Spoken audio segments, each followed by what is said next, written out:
Dr. H. C. Der. H. Muhammad Hatta tanggal 12 Agustus tahun 1902 sampai 14 Maret tahun 1980 adalah negarawan dan ekonom Indonesia yang menjabat sebagai Wakil Presiden Indonesia pertama. Ia bersama Soekarno memainkan peranan sentral dalam perjuangan kemerdekaan Indonesia dari penjajahan Belanda sekaligus memproklamirkannya pada tanggal 17 Agustus tahun 1945. Ia pernah menjabat sebagai Perdana Menteri dalam Kabinet Hatta I, Hatta II, dan RIS. Pada 1956, ia mundur dari jabatan Wakil Presiden. Hatta dikenal akan komitmennya pada demokrasi. Ia mengeluarkan Maklumat X yang menjadi tonggak awal demokrasi Indonesia. Di bidang ekonomi, pemikiran dan sumbangsihnya terhadap perkembangan koperasi membuat ia dijuluki sebagai Bapak Koperasi. Hatta meninggal pada 1980 dan jenazahnya dimakamkan di Tanah Kusir, Jakarta. Pemerintah Indonesia menetapkannya sebagai salah seorang pahlawan nasional Indonesia pada tanggal 23 Oktober tahun 1986 melalui Kepres nomor 081 TK 1986. Namanya bersanding dengan Soekarno sebagai Dwi Tunggal dan disematkan pada Bandar Udara Soekarno-Hatta. Di Belanda, namanya diabadikan sebagai nama jalan di kawasan perumahan Zuiderpolder, Haarlem. Masa muda, Muhammad Hatta lahir dari pasangan Muhammad Jamil dan Siti Saleha yang berasal dari Minangkabau. Ayahnya merupakan seorang keturunan ulama Naqsyabandiyah di Batu Hampar, dekat Payakumbuh, Sumatera Barat dan ibunya berasal dari keluarga pedagang di Bukit Tinggi. Ia lahir dengan nama Muhammad Attar pada tanggal 12 Agustus tahun 1902. Namanya, Attar berasal dari bahasa Arab, yang berarti harum. Attar lahir sebagai anak kedua, setelah Rafiah yang lahir pada tahun 1900. Sejak kecil, ia telah dididik dan dibesarkan dalam lingkungan keluarga yang taat melaksanakan ajaran agama Islam. Kakeknya dari pihak ayah, Abdurrahman Batu Hampar dikenal sebagai ulama pendiri Surau Batu Hampar, sedikit dari surau yang bertahan pasca Perang Padri. Sementara itu, ibunya berasal dari keturunan pedagang. Beberapa orang mamaknya adalah pengusaha besar di Jakarta. Ayahnya meninggal pada saat ia masih berumur 7 bulan, setelah kematian ayahnya, ibunya menikah dengan Agus Haji Ning, seorang pedagang dari Palembang. Haji Ning sering berhubungan dagang dengan Ilyas Bagindo Marah, kakeknya dari pihak ibu. Perkawinan Siti Saleha dengan Haji Ning melahirkan 4 orang anak, yang semuanya adalah perempuan. Pendidikan dan pergaulan, Muhammad Hatta pertama kali mengenyam pendidikan formal di sekolah swasta, setelah 6 bulan, ia pindah ke sekolah rakyat dan sekelas dengan Rafiah, kakaknya. Namun, pelajarannya berhenti pada pertengahan semester kelas 3. Ia lalu pindah ke ELS di Padang kini SMA Negeri 1 Padang, sampai tahun 1913, dan melanjutkan ke Mulo sampai tahun 1917.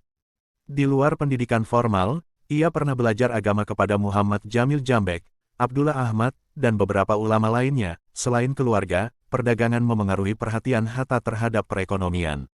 Di Padang, ia mengenal pedagang-pedagang yang masuk anggota serikat usaha dan aktif dalam Jong Sumatranen Bond sebagai bendahara. Kegiatannya ini tetap dilanjutkannya ketika ia bersekolah di Prince Hendrik School.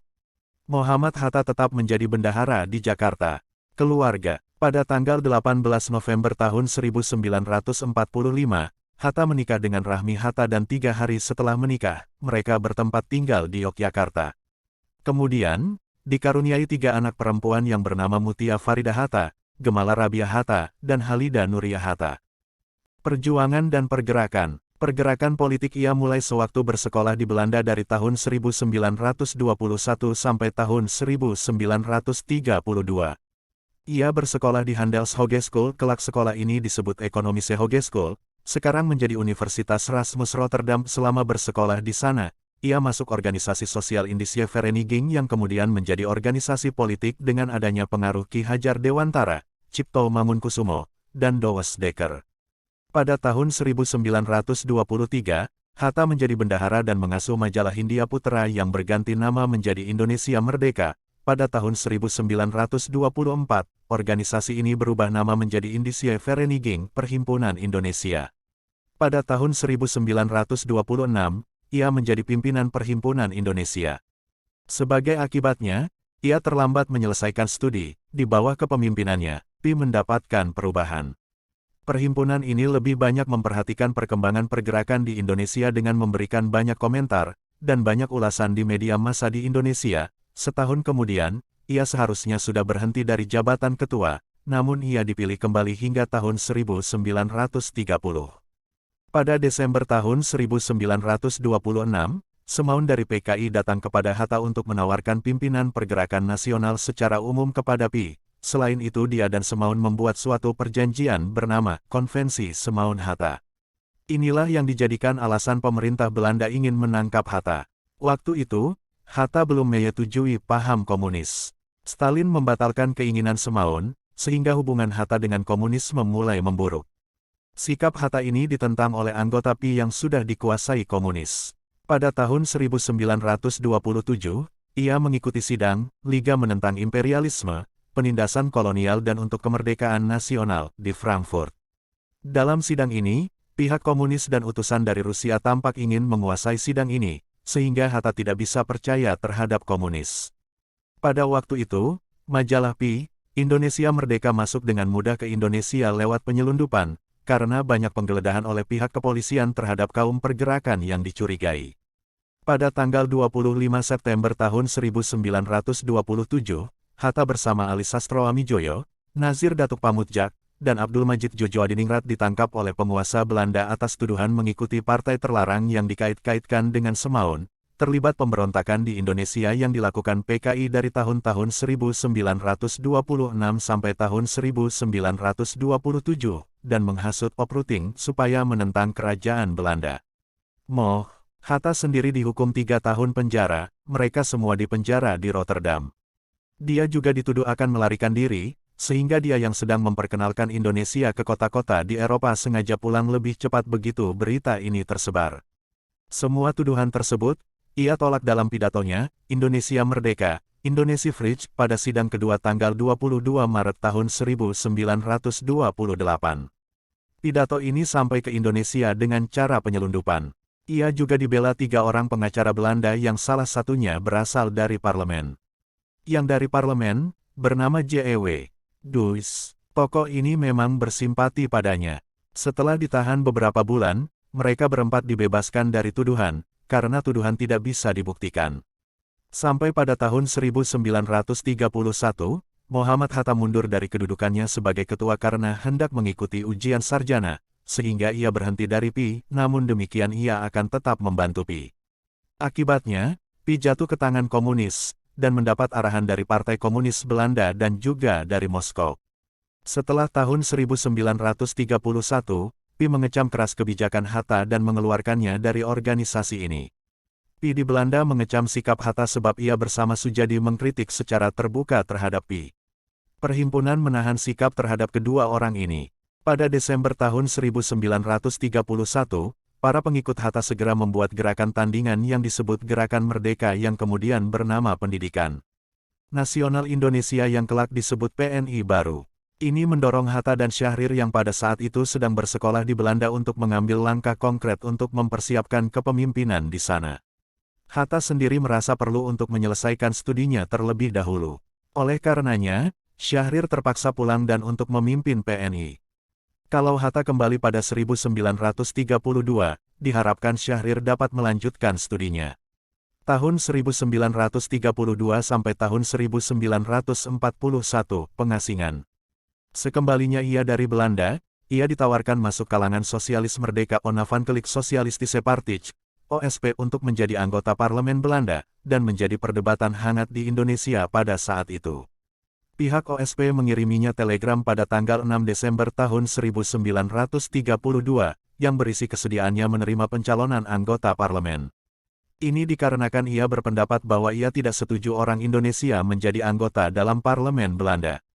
Sebenarnya dia menolak masuk, dengan alasan ia perlu berada dan berjuang di Indonesia. Namun, pemberitaan di Indonesia mengatakan bahwa Hatta menerima kedudukan tersebut, sehingga Soekarno menuduhnya tidak konsisten dalam menjalankan sistem non-kooperatif. Setelah Hatta kembali dari Belanda, Syahrir tidak bisa ke Belanda karena keduanya keburu ditangkap Belanda pada tanggal 25 Februari tahun 1934 dan dibuang ke Digul, dan selanjutnya ke Banda Neira. Baik di Digul maupun Banda Neira, ia banyak menulis di koran-koran Jakarta, dan ada juga untuk majalah-majalah di Medan. Artikelnya tidak terlalu politis, namun bersifat lebih menganalisis dan mendidik pembaca. Ia juga banyak membahas pertarungan kekuasaan di Pasifik. Semasa diasingkan ke Digul, ia membawa semua buku-bukunya ke tempat pengasingannya. Di sana, ia mengatur waktunya sehari-hari. Pada saat hendak membaca, ia tak mau diganggu. Sehingga, beberapa kawannya menganggap dia sombong. Ia juga merupakan sosok yang peduli terhadap tahanan. Ia menolak bekerja sama dengan penguasa setempat, misalnya memberantas malaria. Apabila ia mau bekerja sama, ia diberi gaji pukul 7.50 sebulan. Namun, kalau tidak, ia hanya diberi gaji pukul 2.50 saja. Gajinya itu tidak ia habiskan sendiri. Ia juga peduli terhadap kawannya yang kekurangan. Di Digul, selain bercocok tanam, ia juga membuat kursus kepada para tahanan. Di antara tahanan tersebut, ada beberapa orang yang ibadah salat dan puasanya teratur, baik dari Minangkabau maupun Banten. Tapi, mereka ditangkap karena pada umumnya terlibat pemberontakan komunis. Pada masa itu, ia menulis surat untuk iparnya untuk dikirimi alat-alat pertukangan seperti paku dan gergaji. Selain itu, dia juga menceritakan nasib orang-orang buangan dalam surat itu. Kemudian, ipar Hatta mengirim surat itu ke koran Pemandangan di Jakarta dan segera surat itu dimuat. Surat itu dibaca Menteri Jajahan pada saat itu, Colin. Colin mengecam pemerintah dan segera mengirim Residen Ambon untuk menemui Hatta di Digul. Maka uang diberikan untuknya, Hatta menolak dan ia juga meminta supaya kalau mau ditambah, diberikan juga kepada pemimpin lain yang hidup dalam pembuangan.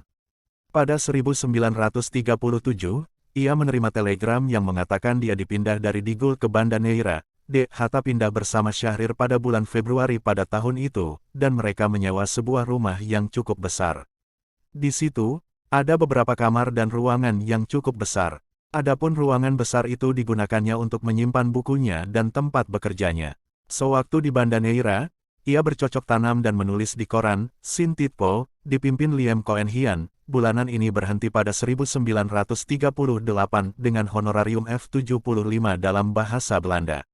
Kemudian, ia menulis di Nasionale Komantaren Komentar Nasional, dipimpin Sam Ratulangi, dan juga, ia menulis di koran Pemandangan dengan honorarium F50 sebulan per 1-2 tulisan. Hatta juga pernah menerima tawaran Kiai Haji Mas Mansur untuk ke Makassar. Dia menolak dengan alasan kalaupun dirinya ke Makassar dia masih berstatus tahanan juga. Waktu itu, sudah ada Cipto Mangunkusumo dan Iwa Kusuma Sumantri. Mereka semua sudah saling mengenal. Selain itu, di Banda Neira, Hatta juga mengajar kepada beberapa orang pemuda. Anak dokter, Cipto belajar tata buku dan sejarah. Ada juga anak asli daerah Banda Neira yang belajar kepada Hatta. Ada seorang kenalan Hatta dari Sumatera Barat yang mengirimkan 2 orang kemenakannya untuk belajar ekonomi dan juga sejarah. Selain itu, dari Bukit Tinggi dikirim Anwar Sultan Saidi sebanyak 4 orang pemuda yang belajar kepada Hatta.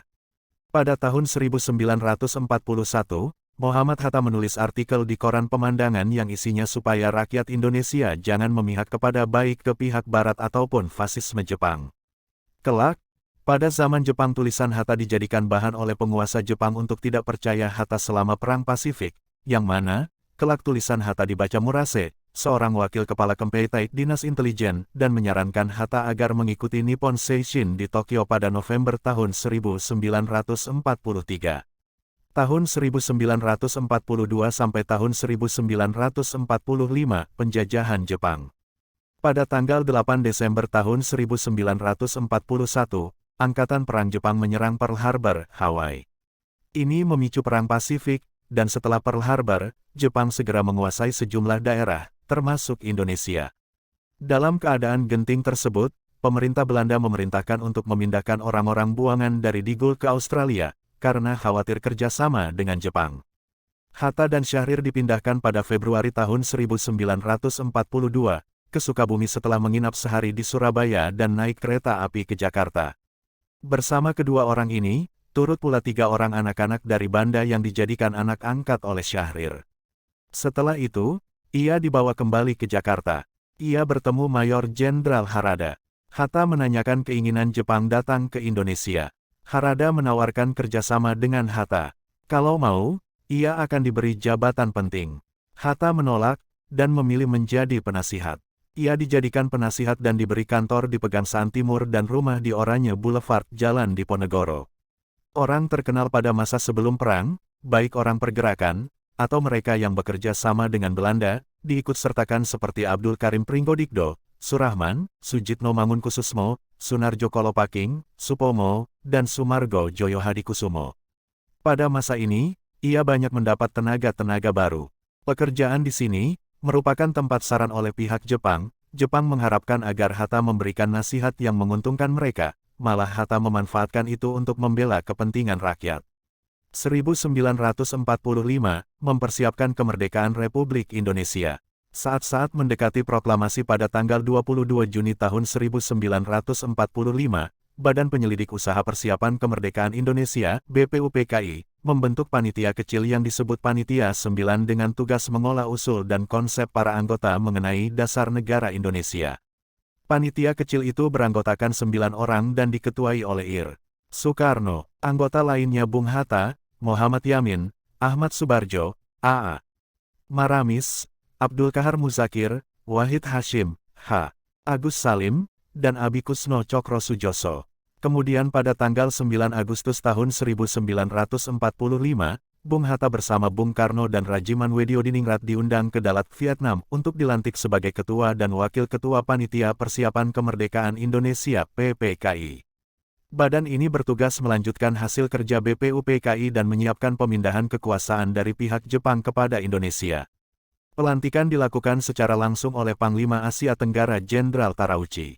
Puncaknya pada tanggal 16 Agustus tahun 1945, terjadilah peristiwa Rengas Dengklok, hari di mana Bung Karno bersama Bung Hatta diculik kemudian dibawa ke sebuah rumah milik salah seorang pimpinan peta, Jiao Kiesiong, di sebuah kota kecil Rengas Dengklok dekat Karawang, Jawa Barat.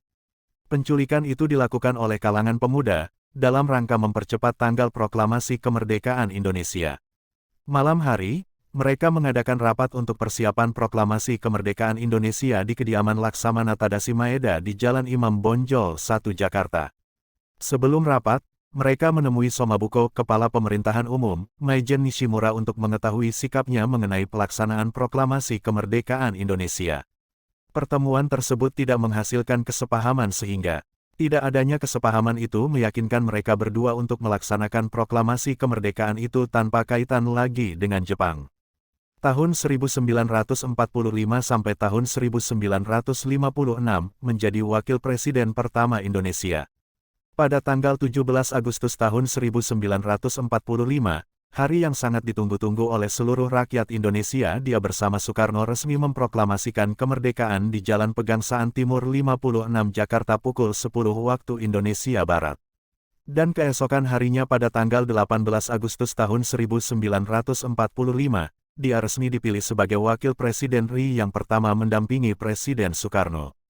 Selama menjadi Wakil Presiden, Bung Hatta amat gigih bahkan dengan nada sangat marah, menyelamatkan Republik dengan mempertahankan naskah Linggarjati di sidang pleno Kenip di Malang yang diselenggarakan pada tanggal 25 Februari tanggal 6 Maret tahun 1947 dan hasilnya persetujuan Linggarjati diterima oleh Komite Nasional Indonesia Pusat Kenip sehingga anggota Kenip menjadi agak lunak pada tanggal 6 Maret tahun 1947.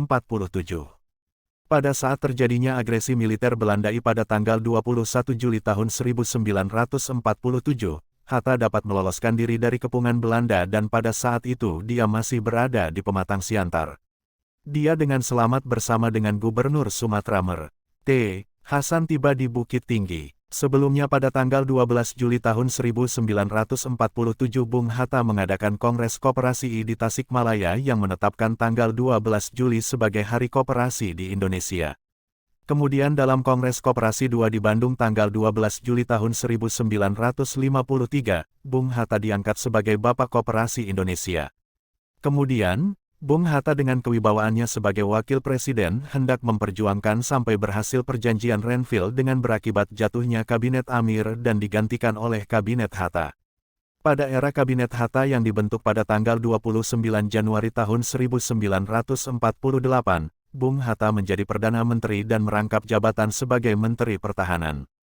Suasana panas waktu timbul pemberontakan PKI Madiun dalam bulan September tahun 1948, memuncak pada penyerbuan tentara Belanda ke Yogyakarta pada tanggal 19 Desember tahun 1948. Bung Hatta bersama Bung Karno diangkut oleh tentara Belanda pada hari itu juga. Pada tahun yang sama, Bung Hatta bersama Bung Karno diasingkan ke Menumbing, Bangka. Beberapa waktu setelah pengasingan karena mengalami adanya sebuah perundingan Komisi Tiga Negara KTN di Kaliurang, di mana Critchley datang mewakili Australia dan Cochrane mewakili Amerika. Pada Juli tahun 1949, terjadi kemenangan Cochrane dalam menyelesaikan perundingan Indonesia. Tahun ini, terjadilah sebuah perundingan penting, Konferensi Meja Bundar KMB, yang diadakan di Den Haag sesudah berunding selama 3 bulan. Pada tanggal 27 Desember tahun 1949 kedaulatan NKRI kita miliki untuk selamanya. Ratu Juliana memberi tanda pengakuan Belanda atas kedaulatan negara Indonesia tanpa syarat kecuali Irian Barat yang akan dirundingkan lagi dalam waktu setahun setelah pengakuan kedaulatan kepada Bung Hatta yang bertindak sebagai Ketua Delegasi Republik Indonesia di Amsterdam dan di Jakarta. Di Amsterdam dari Ratu Juliana kepada Dr. Muhammad Hatta dan di Jakarta dari Dr. Loving yang mewakili Belanda kepada Sri Sultan Hamengkubuwono ke-9. Sehingga pada akhirnya negara Indonesia menjadi negara Republik Indonesia Serikat RIS. Bung Hatta terpilih menjadi Perdana Menteri RIS juga merangkap sebagai Menteri Luar Negeri RIS dan berkedudukan di Jakarta dan Bung Karno menjadi Presiden RIS. Ternyata RIS tidak berlangsung lama, dan pada tanggal 17 Agustus tahun 1950, Indonesia menjadi Negara Kesatuan Republik Indonesia NKRI, dengan ibu kota Jakarta dan Perdana Menteri Muhammad Natsir. Bung Hatta menjadi Wakil Presiden RI lagi dan berdinas di Jalan Medan Merdeka Selatan 13 Jakarta. Pada tahun 1955, Muhammad Hatta membuat pernyataan bahwa bila parlemen dan konstituan pilihan rakyat sudah terbentuk, dia akan mengundurkan diri sebagai Wakil Presiden. Menurutnya, dalam negara yang mempunyai kabinet parlementer, kepala negara adalah sekadar simbol saja, sehingga wakil presiden tidak diperlukan lagi. Pada tanggal 20 Juli tahun 1956, Muhammad Hatta menulis sepucuk surat kepada Ketua DPR pada saat itu, Sartono yang isinya antara lain, Merdeka, bersama ini saya beritahukan dengan hormat, bahwa sekarang, setelah Dewan Perwakilan Rakyat yang dipilih rakyat mulai bekerja, dan konstituante menurut pilihan rakyat sudah tersusun, sudah tiba waktunya bagi saya untuk mengundurkan diri sebagai wakil presiden. Segera, setelah konstituante dilantik, saya akan meletakkan jabatan itu secara resmi. DPR menolak secara halus permintaan Muhammad Hatta tersebut, dengan cara mendiamkan surat tersebut. Kemudian, pada tanggal 23 November tahun 1956, Bung Hatta menulis surat susulan yang isinya sama, bahwa tanggal 1 Desember tahun 1956, dia akan berhenti sebagai Wakil Presiden RI.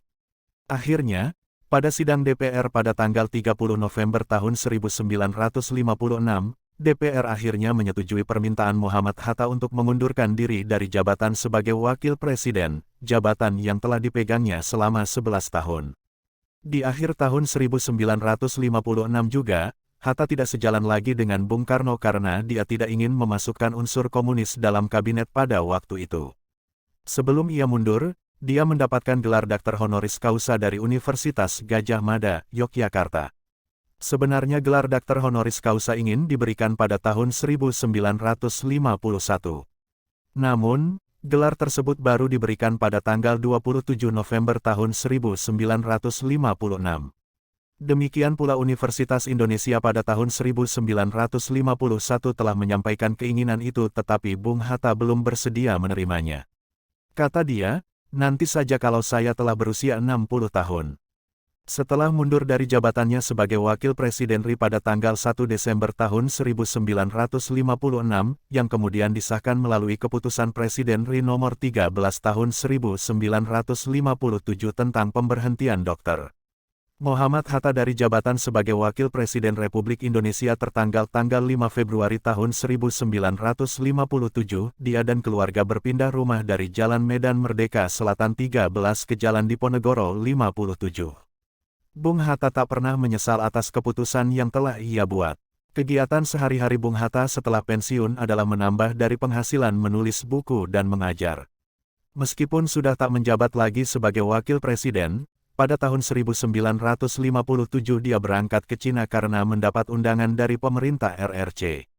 Rakyat sana masih menganggap dia sebagai a great son of his country, terbukti dari penyambutan yang seharusnya diberikan kepada seorang kepala negara di mana PM Zhou Enlai sendiri menyambut dia yang bukan lagi sebagai wakil presiden.